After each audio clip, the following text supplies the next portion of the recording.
No, we don't want to be so open-minded that our brain falls out. I love Swami's sense of humor.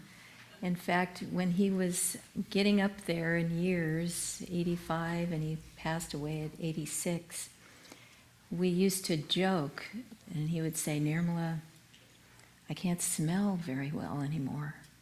I said, "I know, Swami." And he said, I can't taste very much either. Just losing my taste buds. I know. And you know I can't hear. I haven't been able to hear for years. I know, Swami. Just don't lose your sense of humor. You can let all the other senses go, but don't lose that sense of humor. He was a great example to us in many, many ways. And this morning's topic is a very important one, because when Krishna says to Arjuna, "To you who have overcome the carping spirit, I reveal wisdom sublime." That wisdom sublime is what we are all after. That ecstasy of understanding, of perfect joy, perfect peace, bliss. That is the destiny of every soul. That's what we're all working for. That's what we're all here to do, to get to that point. And everything that happens to us is tailor-made by God to draw us closer to Him, to help us to learn what we need to learn in order to get to that state of consciousness. And what holds us back more than anything is the carping spirit. That attitude of mind, and it's really just a habit, that attitude of mind that says no to life. Swami would always tell us to say yes to life. Well, carping spirit says no to life. It says, I see the negative, and I'm going to dwell on it. I see problems, and I'm going to go there. I'm not going to look for solutions. I'm going to be hysterical every time something new hits me. I'm just going to freak out, whenever there's a new problem that presents itself. There's never going to be any good in any of it. And that's the carping spirit. It's a habit. It comes as we criticize, especially other people. It's amazing how easy it is to see the faults in other people. They're so glaring. Look in the mirror and there's nothing there, but those other people really should change.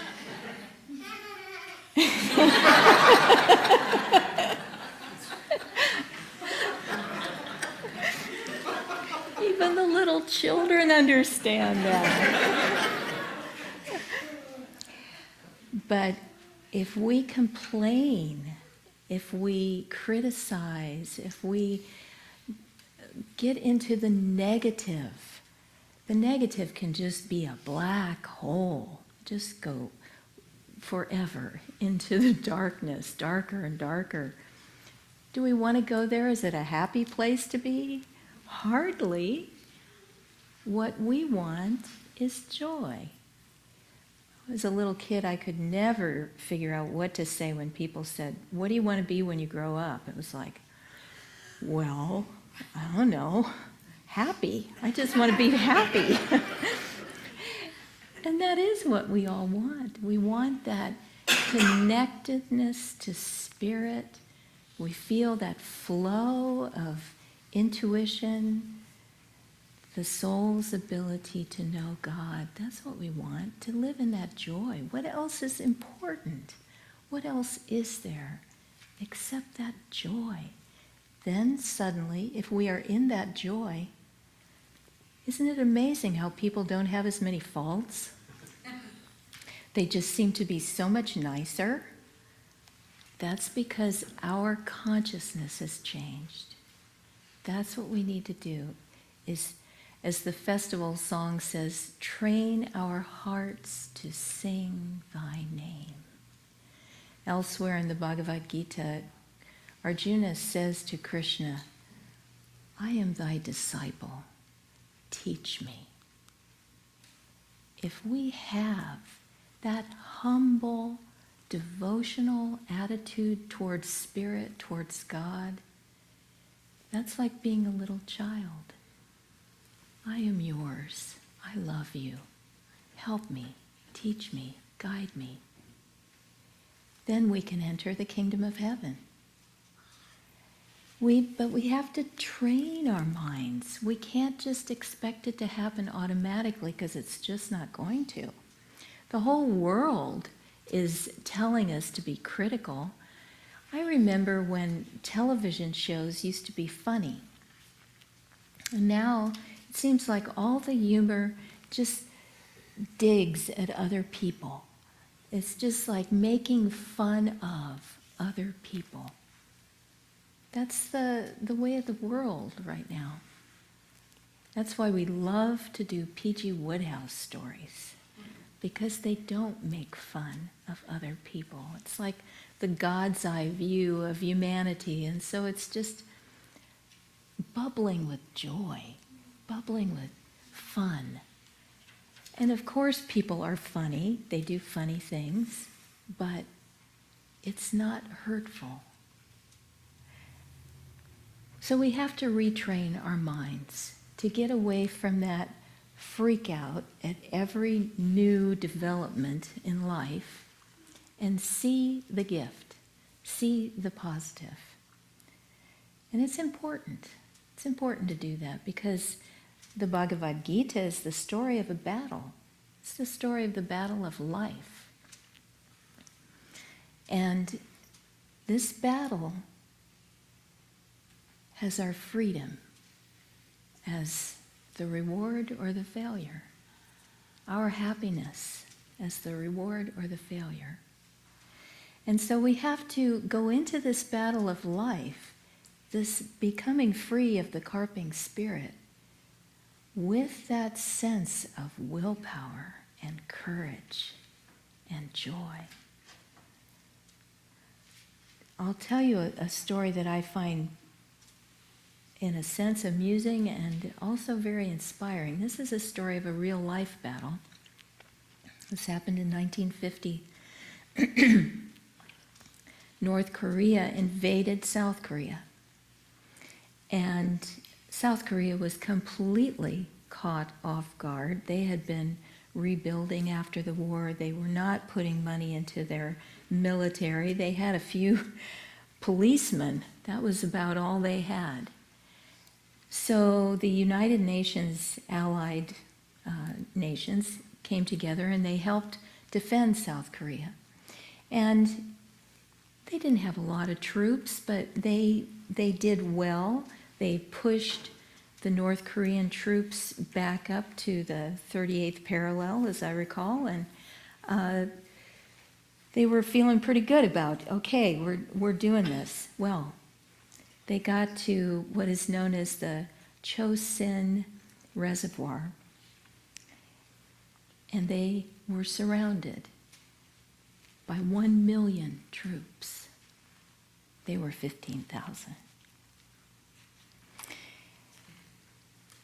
Everybody in headquarters in Washington wrote them off. They were just up for slaughter. They didn't see how anybody could survive that. And they had this particular bullet, a 60 millimeter bullet, that was able to, it was very mountainous terrain. The roads were very steep, very crumbly on hillsides. It was pretty horrific. But they had this one bullet that helped them to attack the enemy in the deep ravines. And so they were running out of ammunition. On top of everything else, a cold front blew in from Siberia just then. The daytime temperatures hovered right around 0. At night, it was 35 below 0. Their sea rations, their food, froze solid. They didn't have enough fuel to spare to warm it. The fuel lines on their tanks and all their vehicles froze and cracked. They were sitting ducks. They were just sitting there. They couldn't run their vehicles. So they radioed to headquarters in Japan, I think their base was, and they said, we need those 60 millimeter bullets. Airdrop them in, okay? And to this urgent request, the radio operator did not have the code sheet to know what they were asking for. They were asking for 60 millimeter bullets, but the code name was Tootsie Rolls. So here's this desperate cry for Tootsie Rolls. The little chocolate gooey candies, about this big. Okay, so the guy got the radio call, okay, didn't have the code sheet. Airdropped in, yes, pallets full of Tootsie Rolls into this horrific, desperate situation. These guys were being slaughtered, and they didn't get their bullets, they got Tootsie Rolls. I can imagine that there was a little bit of the carping spirit going on right about then. And probably a few expletives were expressed. But when they got over the shock, they got creative. These little candies could be warmed up. They got unfrozen. Well, for one thing, they were starving, so they were eating a lot of them. And the sugar really helped. But they started realizing that they could warm them up, and they became a great putty.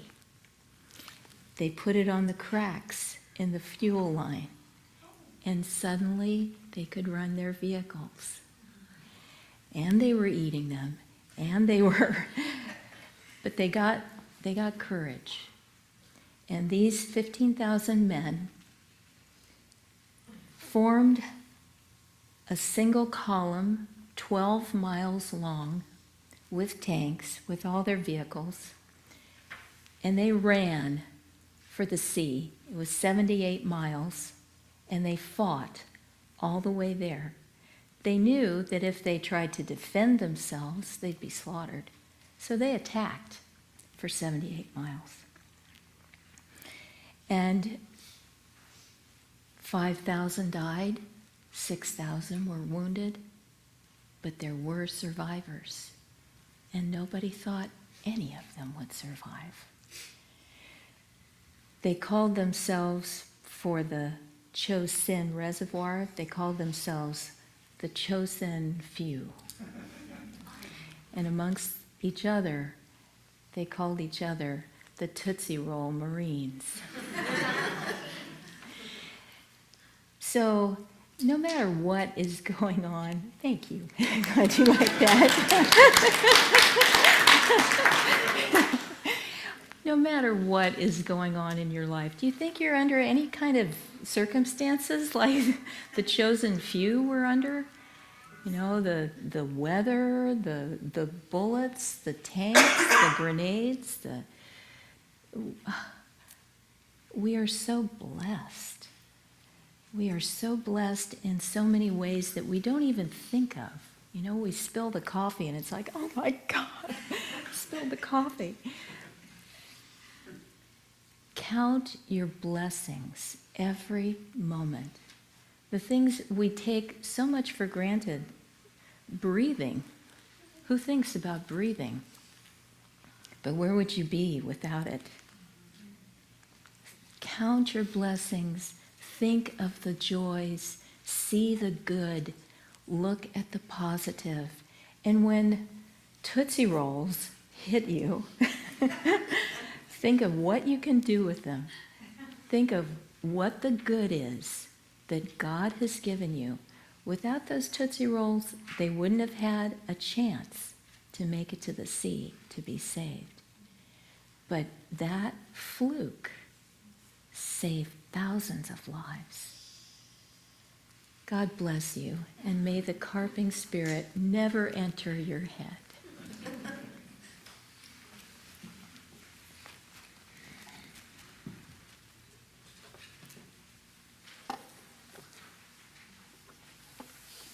Sang this song recently, and I'll just sing a verse of it because